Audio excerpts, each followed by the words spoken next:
ರಾಜಧಾನಿ ಬೆಂಗಳೂರಿನಲ್ಲಿ ಸಂಕ್ರಾಂತಿ ಹಬ್ಬದ ಸಂಭ್ರಮ ಮನೆ ಮಾಡಿದೆ. ಸಂಕ್ರಾಂತಿಯ ಹಬ್ಬಕ್ಕೆ ಗವಿಗಂಗಾಧರೇಶ್ವರ ದೇವಸ್ಥಾನದ ವಿಸ್ಮಯದ ಕ್ಷಣಗಳನ್ನ ಎದುರು ನೋಡೋದಕ್ಕೆ ಭಕ್ತರು ಕಾತರದಿಂದ ಕಾಯ್ತಾ ಇದ್ದಾರೆ. ಇನ್ನು ಇವತ್ತಿನ ಸೂರ್ಯರಶ್ಮಿ ಎಷ್ಟೊತ್ತಿಗೆ ಬೀಳುತ್ತೆ, ಶಿವನ ಪಾದವನ್ನ ಸ್ಪರ್ಶಿಸುತ್ತೆ ಅನ್ನೋದರ ಬಗ್ಗೆ ಮಾತಾಡೋದಕ್ಕೆ ನಮ್ಮ ಜೊತೆ ದೇವಸ್ಥಾನದ ಪ್ರಧಾನ ಅರ್ಚಕರಾದಂತಹ ಸೋಮಸುಂದರ ದೀಕ್ಷಿತ್ ಅವರಿದ್ದಾರೆ. ಮಾತಾಡ್ಸ್ಕೊಂಡು ಹೋಗೋಣ. ಇವತ್ತು ಸಂಕ್ರಾಂತಿ ಹಬ್ಬದ ಸಂಭ್ರಮ, ಎಷ್ಟೊತ್ತಿಗೆ ಸೂರ್ಯರಶ್ಮಿ ಶಿವನ ಪಾದಕ್ಕೆ ಸ್ಪರ್ಶ ಪಂಚಾಂಗದ ಪ್ರಕಾರವಾಗಿ 4:35 ದೇವಸ್ಥಾನದ ಆವರಣದಲ್ಲಿರುವ ಸೂರ್ಯದ್ವಾರವನ್ನು ಪ್ರವೇಶ ಮಾಡಿ, ಸೂರ್ಯದ್ವಾರದಿಂದ ಮಹಾದ್ವಾರದಿಂದ ಕುಂಭದ್ವಾರದಿಂದ ಸ್ವಾಮಿ ಗರ್ಭಗೃಹಕ್ಕೆ ಹೋಗೋಕ್ಕೆ ಮುಂಚೆ ಆ ಬಸವಣ್ಣ ಹತ್ರ ಅನುಜ್ಞೆ ಮಾಡಿ ಬಸವಣ್ಣನ ಪೂಜೆ ಮಾಡಿಕೊಂಡು ತದನಂತರ ಗರ್ಭಗೃಹ ಪ್ರವೇಶ ಮಾಡಿ ಪಾರ್ವತೀ ದೇವಿಯ ಪೂಜೆಯನ್ನು ಮಾಡಿ ತದನಂತರ ಶಿವಲಿಂಗದ ಮೇಲೆ ಬೀಳಬೇಕಾದ್ರೆ 5 ಗಂಟೆಯಿಂದ 5:02 ಈ 4:35 ಒಳಗಡೆ ಗರ್ಭಗೃಹ ಪ್ರವೇಶ ಮಾಡೋಕ್ಕೆ 5 ಗಂಟೆ ಆಗುತ್ತೆ. 5ರಿಂದ 5:02 ಸ್ವಾಮಿಯ ಅನುಗ್ರಹದಿಂದ ಇನ್ನೂ ಹೆಚ್ಚಿನ ಕಾಲ ಸ್ವಾಮಿ ಮೇಲಿದ್ರೆ ಅಂದರೆ ವಿಶೇಷವಾದ ಸ್ವಾಮಿ ಪ್ರಸಾದ ಆಗುತ್ತೆ ಅಂತ ಕೂಡ ನಾವು ಹೇಳ್ಬೋದು. ಅದು ಸ್ವಾಮಿ ಯಾವ ರೀತಿ ಪೂಜೆ ಮಾಡ್ತಾರೆ ಅನ್ನೋದನ್ನು ಸಾಯಂಕಾಲದ ಮೇಲೆ ವಿಶದವಾಗಿ ವಿಷಯಗಳನ್ನೆಲ್ಲ ತಿಳಿಸ್ಬೋದು.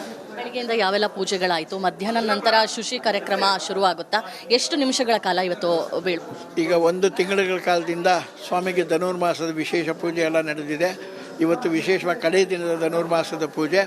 ನಾವು ಈ 1 ತಿಂಗಳುಗಳಿಂದ ಸ್ವಾಮಿಗೆ ಬೆಳಗ್ಗೆ 5 ಗಂಟೆಗೆ ಅಭಿಷೇಕ ಮಾಡಿ 6 ಗಂಟೆಗೆ ವಿಶೇಷವಾದ ಅಲಂಕಾರ ಮಹಾಮಂಗಳಾರತಿ 6 ಗಂಟೆಗೆ ಮುಗಿಸ್ತೀವಿ. ಎಲ್ಲರಿಗೂ ಪ್ರಸಾದವನ್ನು ಕೊಡ್ತಾ ಇದ್ವಿ. ಇವತ್ತು ನಾವು ವಿಶೇಷವಾಗಿ ಸ್ವಾಮಿಗೆ ಅಭಿಷೇಕ ಅಲಂಕಾರಗಳನ್ನು ಮಾಡಿ ಎಲ್ಲ ಭಕ್ತಾದಿಗಳಿಗೆ ಮಧ್ಯಾಹ್ನ 1:30 ಗಂಟೆವರೆಗೂ ದರ್ಶನದ ಭಾಗ್ಯವನ್ನು ಕೊಡ್ತೀವಿ. ಆ 1:30 ಗಂಟೆ ಮೇಲೆ ನಾವು ದೇವಸ್ಥಾನ ಎಲ್ಲ ಶುದ್ಧಿ ಮಾಡಿಕೊಂಡು ಸಾಯಂಕಾಲ ಸೂರ್ಯನ ಆಗಮನಕ್ಕಾಗಿ ಕಾಯ್ತಾ ಇರ್ತೀವಿ. ಸೂರ್ಯ ಪೂಜೆಯ ನಂತರ ಸ್ವಾಮಿಗೆ ಎಲ್ಲರಿಗೂ ದರ್ಶನಕ್ಕೆ ವ್ಯವಸ್ಥೆಯನ್ನು ಮಾಡಿ ಆ ಅಭಿಷೇಕದ ತೀರ್ಥವನ್ನು ಕೂಡ ಎಲ್ಲರಿಗೂ ಕೊಡುವಂಥ ವಿಶೇಷತೆ ಏರ್ಪಾಡು ಮಾಡಿದ್ವಿ. ಇಷ್ಟು ಸೋಮಸುಂದರ ದೀಕ್ಷಿತ್ ಅವರ ಮಾತು. ಅಂದರೆ ಬೆಳಗಿನಿಂದಲೂ ಕೂಡ ವಿಶೇಷವಾದಂತಹ ಪೂಜೆಗಳು ಕೂಡ ನಡೀತಾ ಇದೆ. ಸೂರ್ಯರಶ್ಮಿಯ ನಂತರ ದರ್ಶನಕ್ಕೆ ಭಕ್ತಾದಿಗಳಿಗೆ ಅವಕಾಶವನ್ನು ಮಾಡಿಕೊಡಲಾಗುತ್ತೆ. ಮಧ್ಯಾಹ್ನ 1:30 ಭಕ್ತಾದಿಗಳಿಗೆ ದರ್ಶನಕ್ಕೆ ಅವಕಾಶವನ್ನು ಕಲ್ಪಿಸಲಾಗಿದೆ ಅನ್ನೋ ಒಂದು ವಿಚಾರವನ್ನು ಕೂಡ ಅವರು ಹೇಳಿರುವಂಥದ್ದು. ಕ್ಯಾಮ್ರಾ ಪರ್ಸನ್ ಶಿವಶಂಕರ್ ಜೊತೆ ದೀಪ್ತಿ ತುಳ್ಪಾಡಿ, ರಿಪಬ್ಲಿಕ್ ಕನ್ನಡ, ಬೆಂಗಳೂರು. ಅತ್ಯಂತ ಪ್ರಾಚೀನ ದೇವಾಲಯ ಈ ಗವಿಗಂಗಾಧರೇಶ್ವರ ದೇವಸ್ಥಾನ. ಖಗೋಳ ಮತ್ತು ವಾಸ್ತುಶಿಲ್ಪದ ಅದ್ಭುತಕ್ಕೆ ಹೆಸರುವಾಸಿಯಾಗಿರುವಂಥ ದೇವಸ್ಥಾನ ಇದು. ಗೌತಮ ಭಾರದ್ವಾಜ ಮುನಿಗಳಿಂದ ಸ್ಥಾಪನೆ ಆಗಿದೆ ಅನ್ನುವ ಪ್ರತೀತಿ ಕೂಡ ಇದೆ. ಭಾರತದ ಅತ್ಯಂತ ವಿಶಿಷ್ಟ ಗುಹಾಂತರ ದೇವಾಲಯಗಳಲ್ಲಿ ಇದು ಕೂಡ ಒಂದಾಗಿದೆ. ದಕ್ಷಿಣಾಭಿಮುಖವಾಗಿರುವಂಥ ಶಿವಲಿಂಗ ಇಲ್ಲಿನ ಮತ್ತೊಂದು ವಿಶೇಷ. ಈ ದೇಗುಲದಲ್ಲಿ 2 ಸುರಂಗ ಮಾರ್ಗಗಳಿದೆಯಂತೆ. 9ನೇ ಶತಮಾನದಲ್ಲಿ ಗವಿಗಂಗಾಧರ ದೇಗುಲವನ್ನು ಕಟ್ಟಲಾಗಿದೆ. 16ನೇ ಶತಮಾನದಲ್ಲಿ ಕೆಂಪೇಗೌಡ ಅವರಿಂದ ಜೀರ್ಣೋದ್ಧಾರ ಕೂಡ ಆಗಿದೆಯಂತೆ. ಮಕರ ಸಂಕ್ರಾಂತಿ ಹಬ್ಬದಂದು ಸೂರ್ಯಕಿರಣ ಗರ್ಭಗುಡಿ ಪ್ರವೇಶವನ್ನು ಮಾಡುತ್ತೆ. ನಂದಿ ಕೊಂಬಿನ ಮೂಲಕ ಗರ್ಭಗುಡಿ ಮೇಲೆ ಸೂರ್ಯರಶ್ಮಿ ಸ್ಪರ್ಶಿಸುತ್ತೆ. ಸುಮಾರು 2ರಿಂದ 3 ನಿಮಿಷ ಶಿವಲಿಂಗಕ್ಕೆ ಸೂರ್ಯಾಭಿಷೇಕವನ್ನು ಮಾಡುತ್ತೆ ಅನ್ನೋ ಪ್ರತೀತಿ ಇದೆ. ಮಕರ ಸಂಕ್ರಾಂತಿ ಎಂದು ನಡೆಯುತ್ತೆ ಈ ಒಂದು ಕೌತುಕ. ಸೂರ್ಯಾಭಿಷೇಕ ನೋಡಿದ್ರೆ ಪುಣ್ಯ ಸಿಗುತ್ತೆ ಅನ್ನೋ ನಂಬಿಕೆ ಕೂಡ ಇದೆ.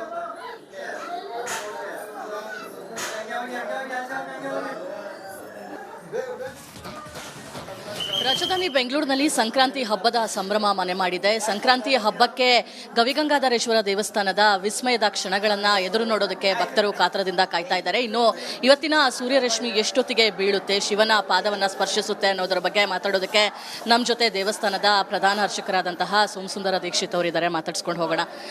ಇವತ್ತು ಸಂಕ್ರಾಂತಿ ಹಬ್ಬದ ಸಂಭ್ರಮ, ಎಷ್ಟೊತ್ತಿಗೆ ಸೂರ್ಯರಶ್ಮಿ ಶಿವನ ಪಾದಕ್ಕೆ ಸ್ಪರ್ಶ ಪಂಚಾಂಗದ ಪ್ರಕಾರವಾಗಿ 4:35 ದೇವಸ್ಥಾನದ ಆವರಣದಲ್ಲಿರುವ ಸೂರ್ಯದ್ವಾರವನ್ನು ಪ್ರವೇಶ ಮಾಡಿ, ಸೂರ್ಯದ್ವಾರದಿಂದ ಮಹಾದ್ವಾರದಿಂದ ಕುಂಭದ್ವಾರದಿಂದ ಸ್ವಾಮಿ ಗರ್ಭಗೃಹಕ್ಕೆ ಹೋಗೋಕ್ಕೆ ಮುಂಚೆ ಆ ಬಸವಣ್ಣ ಹತ್ರ ಅನುಜ್ಞೆ ಮಾಡಿ ಬಸವಣ್ಣನ ಪೂಜೆ ಮಾಡಿಕೊಂಡು ತದನಂತರ ಗರ್ಭಗೃಹ ಪ್ರವೇಶ ಮಾಡಿ ಪಾರ್ವತೀ ದೇವಿಯ ಪೂಜೆಯನ್ನು ಮಾಡಿ ತದನಂತರ ಶಿವಲಿಂಗದ ಮೇಲೆ ಬೀಳಬೇಕಾದ್ರೆ 5 ಗಂಟೆಯಿಂದ 5:02 ಈ 4:35 ಒಳಗಡೆ ಗರ್ಭಗೃಹ ಪ್ರವೇಶ ಮಾಡೋಕ್ಕೆ 5 ಗಂಟೆ ಆಗುತ್ತೆ.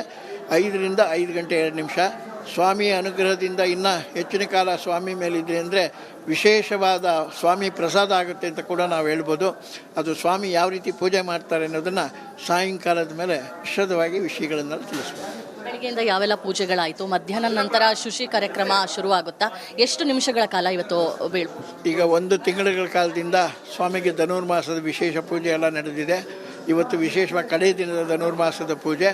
ನಾವು ಈ 1 ತಿಂಗಳುಗಳಿಂದ ಸ್ವಾಮಿಗೆ ಬೆಳಗ್ಗೆ 5 ಗಂಟೆಗೆ ಅಭಿಷೇಕ ಮಾಡಿ 6 ಗಂಟೆಗೆ ವಿಶೇಷವಾದ ಅಲಂಕಾರ ಮಹಾಮಂಗಳಾರತಿ 6 ಗಂಟೆಗೆ ಮುಗಿಸ್ತೀವಿ. ಎಲ್ಲರಿಗೂ ಪ್ರಸಾದವನ್ನು ಕೊಡ್ತಾ ಇದ್ವಿ. ಇವತ್ತು ನಾವು ವಿಶೇಷವಾಗಿ ಸ್ವಾಮಿಗೆ ಅಭಿಷೇಕ ಅಲಂಕಾರಗಳನ್ನು ಮಾಡಿ ಎಲ್ಲ ಭಕ್ತಾದಿಗಳಿಗೆ ಮಧ್ಯಾಹ್ನ 1:30 ಗಂಟೆವರೆಗೂ ದರ್ಶನದ ಭಾಗ್ಯವನ್ನು ಕೊಡ್ತೀವಿ. ಆ 1:30 ಗಂಟೆ ಮೇಲೆ ನಾವು ದೇವಸ್ಥಾನ ಎಲ್ಲ ಶುದ್ಧಿ ಮಾಡಿಕೊಂಡು ಸಾಯಂಕಾಲ ಸೂರ್ಯನ ಆಗಮನಕ್ಕಾಗಿ ಕಾಯ್ತಾ ಇರ್ತೀವಿ. ಸೂರ್ಯ ಪೂಜೆಯ ನಂತರ ಸ್ವಾಮಿಗೆ ಎಲ್ಲರಿಗೂ ದರ್ಶನಕ್ಕೆ ವ್ಯವಸ್ಥೆಯನ್ನು ಮಾಡಿ ಆ ಅಭಿಷೇಕದ ತೀರ್ಥವನ್ನು ಕೂಡ ಎಲ್ಲರಿಗೂ ಕೊಡುವಂಥ ವಿಶೇಷತೆ ಏರ್ಪಾಡು ಮಾಡಿದ್ವಿ. ಇವಿಷ್ಟು ಸೋಮಸುಂದರ ದೀಕ್ಷಿತ್ ಅವರ ಮಾತು. ಅಂದರೆ ಬೆಳಗಿನಿಂದಲೂ ಕೂಡ ವಿಶೇಷವಾದಂತಹ ಪೂಜೆಗಳು ಕೂಡ ನಡೀತಾ ಇದೆ. ಸೂರ್ಯರಶ್ಮಿಯ ನಂತರ ದರ್ಶನಕ್ಕೆ ಭಕ್ತಾದಿಗಳಿಗೆ ಅವಕಾಶವನ್ನು ಮಾಡಿಕೊಡಲಾಗುತ್ತೆ. ಮಧ್ಯಾಹ್ನ 1:30 ಭಕ್ತಾದಿಗಳಿಗೆ ದರ್ಶನಕ್ಕೆ ಅವಕಾಶವನ್ನು ಕಲ್ಪಿಸಲಾಗಿದೆ ಅನ್ನೋ ಒಂದು ವಿಚಾರವನ್ನು ಕೂಡ ಅವರು ಹೇಳಿರುವಂಥದ್ದು. ಕ್ಯಾಮ್ರಾ ಪರ್ಸನ್ ಶಿವಶಂಕರ್ ಜೊತೆ ದೀಪ್ತಿ ತುಳ್ಪಾಡಿ, ರಿಪಬ್ಲಿಕ್ ಕನ್ನಡ, ಬೆಂಗಳೂರು. ಅತ್ಯಂತ ಪ್ರಾಚೀನ ದೇವಾಲಯ ಈ ಗವಿಗಂಗಾಧರೇಶ್ವರ ದೇವಸ್ಥಾನ. ಖಗೋಳ ಮತ್ತು ವಾಸ್ತುಶಿಲ್ಪದ ಅದ್ಭುತಕ್ಕೆ ಹೆಸರುವಾಸಿಯಾಗಿರುವಂಥ ದೇವಸ್ಥಾನ ಇದು. ಗೌತಮ ಭಾರದ್ವಾಜ ಮುನಿಗಳಿಂದ ಸ್ಥಾಪನೆ ಆಗಿದೆ ಅನ್ನುವ ಪ್ರತೀತಿ ಕೂಡ ಇದೆ. ಭಾರತದ ಅತ್ಯಂತ ವಿಶಿಷ್ಟ ಗುಹಾಂತರ ದೇವಾಲಯಗಳಲ್ಲಿ ಇದು ಕೂಡ ಒಂದಾಗಿದೆ. ದಕ್ಷಿಣಾಭಿಮುಖವಾಗಿರುವಂಥ ಶಿವಲಿಂಗ ಇಲ್ಲಿನ ಮತ್ತೊಂದು ವಿಶೇಷ. ಈ ದೇಗುಲದಲ್ಲಿ 2 ಸುರಂಗ ಮಾರ್ಗಗಳಿದೆಯಂತೆ. 9ನೇ ಶತಮಾನದಲ್ಲಿ ಗವಿಗಂಗಾಧರ ದೇಗುಲವನ್ನು ಕಟ್ಟಲಾಗಿದೆ. 16ನೇ ಶತಮಾನದಲ್ಲಿ ಕೆಂಪೇಗೌಡ ಅವರಿಂದ ಜೀರ್ಣೋದ್ಧಾರ ಕೂಡ ಆಗಿದೆಯಂತೆ. ಮಕರ ಸಂಕ್ರಾಂತಿ ಹಬ್ಬದಂದು ಸೂರ್ಯಕಿರಣ ಗರ್ಭಗುಡಿ ಪ್ರವೇಶವನ್ನು ಮಾಡುತ್ತೆ.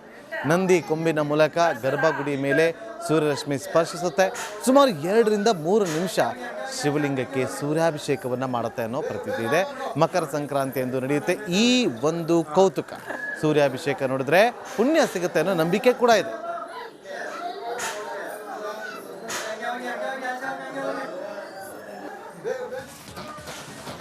ರಾಜಧಾನಿ ಬೆಂಗಳೂರಿನಲ್ಲಿ ಸಂಕ್ರಾಂತಿ ಹಬ್ಬದ ಸಂಭ್ರಮ ಮನೆ ಮಾಡಿದೆ. ಸಂಕ್ರಾಂತಿಯ ಹಬ್ಬಕ್ಕೆ ಗವಿಗಂಗಾಧರೇಶ್ವರ ದೇವಸ್ಥಾನದ ವಿಸ್ಮಯದ ಕ್ಷಣಗಳನ್ನು ಎದುರು ನೋಡೋದಕ್ಕೆ ಭಕ್ತರು ಕಾತರದಿಂದ ಕಾಯ್ತಾ ಇದ್ದಾರೆ. ಇನ್ನು ಇವತ್ತಿನ ಸೂರ್ಯರಶ್ಮಿ ಎಷ್ಟೊತ್ತಿಗೆ ಬೀಳುತ್ತೆ, ಶಿವನ ಪಾದವನ್ನು ಸ್ಪರ್ಶಿಸುತ್ತೆ ಅನ್ನೋದರ ಬಗ್ಗೆ ಮಾತಾಡೋದಕ್ಕೆ ನಮ್ಮ ಜೊತೆ ದೇವಸ್ಥಾನದ ಪ್ರಧಾನ ಅರ್ಚಕರಾದಂತಹ ಸೋಮಸುಂದರ ದೀಕ್ಷಿತ್ ಅವರಿದ್ದಾರೆ. ಮಾತಾಡ್ಸ್ಕೊಂಡು ಹೋಗೋಣ. ಇವತ್ತು ಸಂಕ್ರಾಂತಿ ಹಬ್ಬದ ಸಂಭ್ರಮ, ಎಷ್ಟೊತ್ತಿಗೆ ಸೂರ್ಯರಶ್ಮಿ ಶಿವನ ಪಾದಕ್ಕೆ ಸ್ಪರ್ಶ? ಪಂಚಾಂಗದ ಪ್ರಕಾರವಾಗಿ 4:35 ದೇವಸ್ಥಾನದ ಆವರಣದಲ್ಲಿರುವ ಸೂರ್ಯದ್ವಾರವನ್ನು ಪ್ರವೇಶ ಮಾಡಿ, ಸೂರ್ಯದ್ವಾರದಿಂದ ಮಹಾದ್ವಾರದಿಂದ ಕುಂಭದ್ವಾರದಿಂದ ಸ್ವಾಮಿ ಗರ್ಭಗೃಹಕ್ಕೆ ಹೋಗೋಕ್ಕೆ ಮುಂಚೆ ಆ ಬಸವಣ್ಣ ಹತ್ರ ಅನುಜ್ಞೆ ಮಾಡಿ ಬಸವಣ್ಣನ ಪೂಜೆ ಮಾಡಿಕೊಂಡು ತದನಂತರ ಗರ್ಭಗೃಹ ಪ್ರವೇಶ ಮಾಡಿ ಪಾರ್ವತೀ ದೇವಿಯ ಪೂಜೆಯನ್ನು ಮಾಡಿ ತದನಂತರ ಶಿವಲಿಂಗದ ಮೇಲೆ ಬೀಳಬೇಕಾದ್ರೆ 5 ಗಂಟೆಯಿಂದ 5 ಗಂಟೆ 2 ನಿಮಿಷ. ಈ 4:35 ಒಳಗಡೆ ಗರ್ಭಗೃಹ ಪ್ರವೇಶ ಮಾಡೋಕ್ಕೆ 5 ಗಂಟೆ ಆಗುತ್ತೆ. 5 ರಿಂದ 5 ಗಂಟೆ 2 ನಿಮಿಷ. ಸ್ವಾಮಿಯ ಅನುಗ್ರಹದಿಂದ ಇನ್ನೂ ಹೆಚ್ಚಿನ ಕಾಲ ಸ್ವಾಮಿ ಮೇಲಿದ್ರೆ ಅಂದರೆ ವಿಶೇಷವಾದ ಸ್ವಾಮಿ ಪ್ರಸಾದ ಆಗುತ್ತೆ ಅಂತ ಕೂಡ ನಾವು ಹೇಳ್ಬೋದು. ಅದು ಸ್ವಾಮಿ ಯಾವ ರೀತಿ ಪೂಜೆ ಮಾಡ್ತಾರೆ ಅನ್ನೋದನ್ನು ಸಾಯಂಕಾಲದ ಮೇಲೆ ವಿಶದವಾಗಿ ವಿಷಯಗಳನ್ನು ತಿಳಿಸ್ಬೋದು.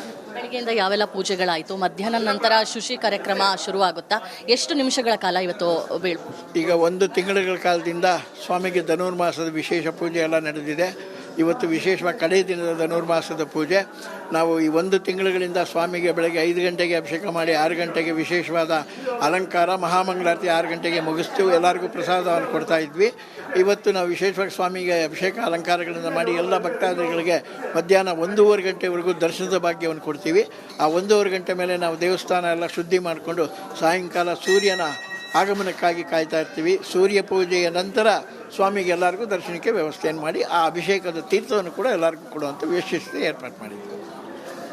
ಇವಿಷ್ಟು ಸೋಮಸುಂದರ ದೀಕ್ಷಿತ್ ಅವರ ಮಾತು. ಅಂದರೆ ಬೆಳಗಿನಿಂದಲೂ ಕೂಡ ವಿಶೇಷವಾದಂತಹ ಪೂಜೆಗಳು ಕೂಡ ನಡೀತಾ ಇದೆ. ಸೂರ್ಯರಶ್ಮಿಯ ನಂತರ ದರ್ಶನಕ್ಕೆ ಭಕ್ತಾದಿಗಳಿಗೆ ಅವಕಾಶವನ್ನು ಮಾಡಿಕೊಡಲಾಗುತ್ತೆ. ಮಧ್ಯಾಹ್ನ 1:30 ಭಕ್ತಾದಿಗಳಿಗೆ ದರ್ಶನಕ್ಕೆ ಅವಕಾಶವನ್ನು ಕಲ್ಪಿಸಲಾಗಿದೆ ಅನ್ನೋ ಒಂದು ವಿಚಾರವನ್ನು ಕೂಡ ಅವರು ಹೇಳಿರುವಂಥದ್ದು. ಕ್ಯಾಮ್ರಾ ಪರ್ಸನ್ ಶಿವಶಂಕರ್ ಜೊತೆ ದೀಪ್ತಿ ತುಳ್ಪಾಡಿ, ರಿಪಬ್ಲಿಕ್ ಕನ್ನಡ, ಬೆಂಗಳೂರು. ಅತ್ಯಂತ ಪ್ರಾಚೀನ ದೇವಾಲಯ ಈ ಗವಿಗಂಗಾಧರೇಶ್ವರ ದೇವಸ್ಥಾನ. ಖಗೋಳ ಮತ್ತು ವಾಸ್ತುಶಿಲ್ಪದ ಅದ್ಭುತಕ್ಕೆ ಹೆಸರುವಾಸಿಯಾಗಿರುವಂಥ ದೇವಸ್ಥಾನ ಇದು. ಗೌತಮ ಭಾರದ್ವಾಜ ಮುನಿಗಳಿಂದ ಸ್ಥಾಪನೆ ಆಗಿದೆ ಅನ್ನುವ ಪ್ರತೀತಿ ಕೂಡ ಇದೆ. ಭಾರತದ ಅತ್ಯಂತ ವಿಶಿಷ್ಟ ಗುಹಾಂತರ ದೇವಾಲಯಗಳಲ್ಲಿ ಇದು ಕೂಡ ಒಂದಾಗಿದೆ.